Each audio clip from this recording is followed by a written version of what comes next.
Bonjour, mesdames, messieurs. Simon Brière, stratège de marché principal d'RGO Canada. Donc, aujourd'hui, on est le mardi le 15 novembre, déjà la mi-mois. On regarde un petit peu le survol de certains secteurs que je regarde. En commençant par l'économie, on regarde beaucoup aujourd'hui en étau.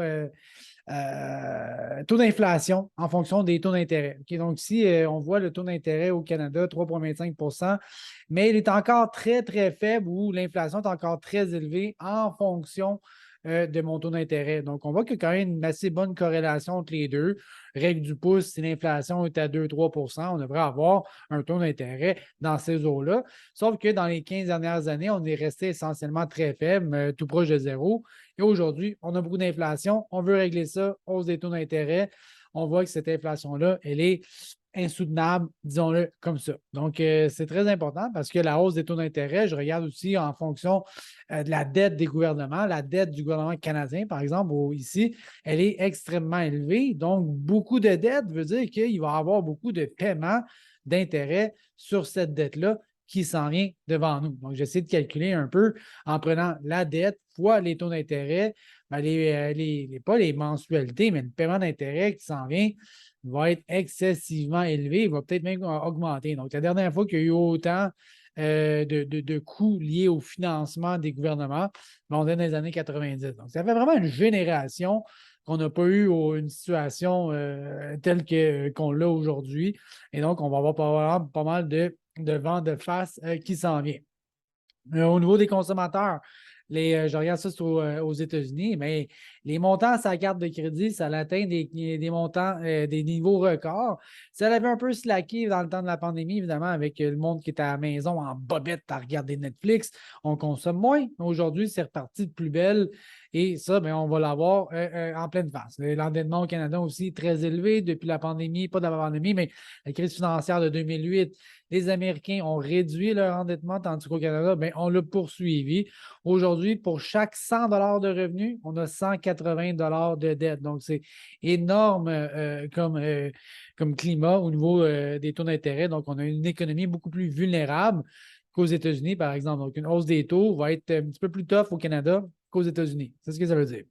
Je regarde les prochaines annonces des banques centrales au Canada. Ça va être le 7 décembre. On s'attend à une hausse des taux. On ne sait pas exactement combien. Et la semaine suivante, le 14, mais ça va être la Réserve fédérale aux États-Unis. Donc, encore une fois, en décembre, un petit cadeau de Noël, comme dirait l'autre, des hausses de taux à prévoir 7 et 14 décembre aux États-Unis et au Canada.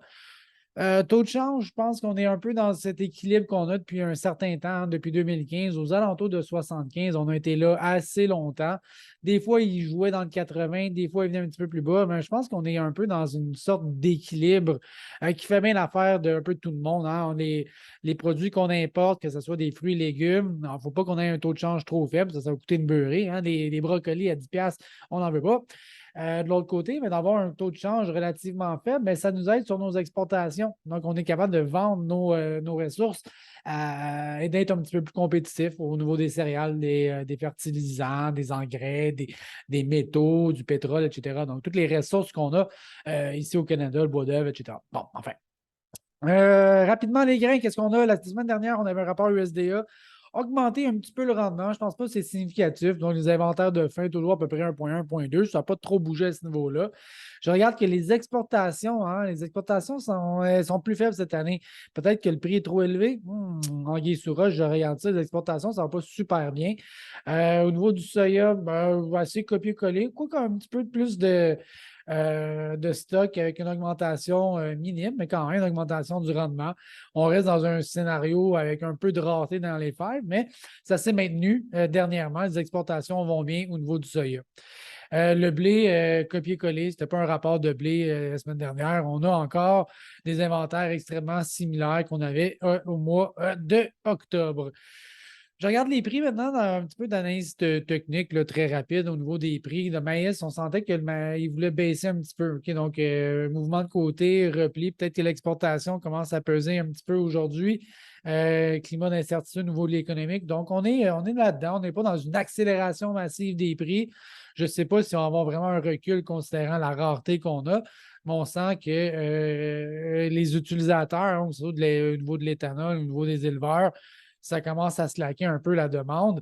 Et pour le soya, bien, encore là, une fois, un mouvement de côté. Dans le blé, on a un mouvement relativement de côté. Quoique aujourd'hui, ça a monté, je vous dirais, la hausse des prix très spécifiques aujourd'hui, ben, c'est encore une fois la guerre. Hein. Ne vous fiez pas à ce qui se passe une journée. Le lendemain, ils disent le contraire. Donc, on pensait que ça allait bien. Et finalement, quelque part dans la journée, il y a des missiles russes qui ont passé en Pologne et on se dit, bon, ben, est-ce que c'est reparti? Ben, les prix ont réagi assez immédiatement dès qu'on a entendu les échos comme quoi que la guerre n'était pas finie et ce n'est pas fini. Bon, voilà. Donc, je fais un petit résumé de ce qui se passe sur la planète commodité. On se reparle bientôt. J'espère que ça vous donne un petit coup de main de cette affaire-là. OK, bye.